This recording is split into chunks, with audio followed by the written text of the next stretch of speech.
what if the woman God has planned for your life is already being prepared, and at the same time, heaven is watching to see whether you're becoming the man she needs? She may not know your name, she may live in another city, another country, or be living a completely different life. But one day, your paths may cross, and when that day comes, the man she meets will be the man you choose to become today.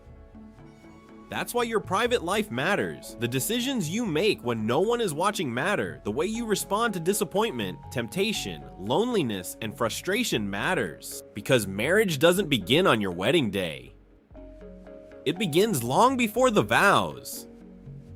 It begins in the quiet seasons where God shapes character that no one else can see. Many people spend their time praying for the right spouse. But God is asking a different question. Are you becoming the right husband? Not someday, not after you have more money, not when life becomes easier. Right now, every habit you build today is preparing you for the family you'll lead tomorrow. Every decision is shaping your future. Your character is speaking louder than your prayers ever could. God isn't simply looking for a man who wants marriage. He's looking for a man who is ready to carry its responsibility. The Bible reminds us that a man who walks in integrity leaves a lasting blessing for generations after him. Integrity isn't created overnight.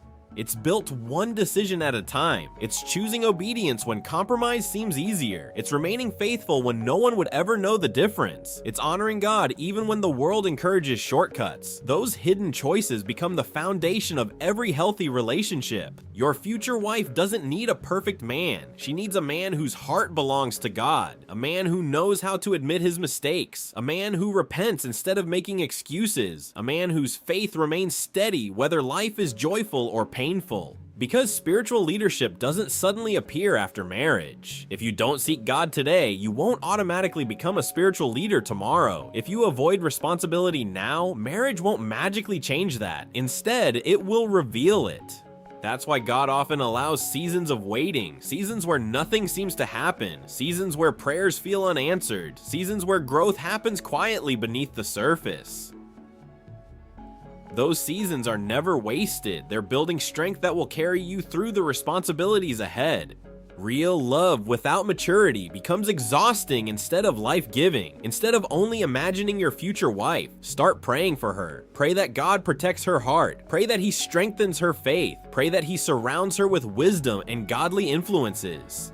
Pray that every challenge she faces draws her closer to Christ instead of farther away. And while you're praying for her, allow God to work on you. Ask Him to expose every weakness you've ignored, every unhealthy habit you've excused, every fear you've hidden, every area where pride has quietly taken control. God isn't interested in polishing the outside while the inside remains unchanged. He wants to transform your heart first. Because marriage doesn't erase weaknesses. It magnifies them. Whatever you carry into the relationship eventually affects both people.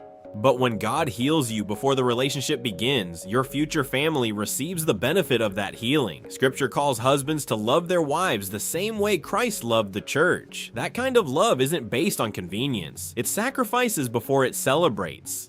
It serves before it expects. It gives before it receives. And that kind of love requires strength that only God can build. So ask yourself honestly, can you remain faithful when no one is checking on you? Can you lead with humility when you're tired? Can you obey God even when obedience costs your comfort? Can you choose character over temporary pleasure? These are the questions that prepare a husband. If God hasn't brought her into your life yet, don't assume He's saying no. Perhaps He's saying not yet, not because He wants to withhold His blessing, but because He loves both of you enough to prepare you first. Prayer during this season isn't just about asking God for a wife.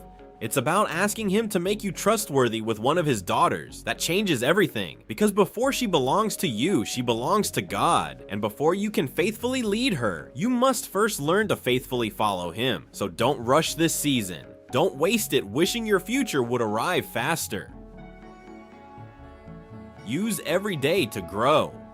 Strengthen your faith, build discipline, develop integrity, learn patience. Become a man whose life reflects Christ even when no one is applauding. Then, when God finally brings the two of you together, She won't simply notice your words, she'll recognize your character, she'll see your peace, she'll experience your consistency, and she'll recognize the work that God has been doing in your life long before you ever met. Because the greatest preparation for marriage isn't finding the right woman. It's becoming the man God designed you to be.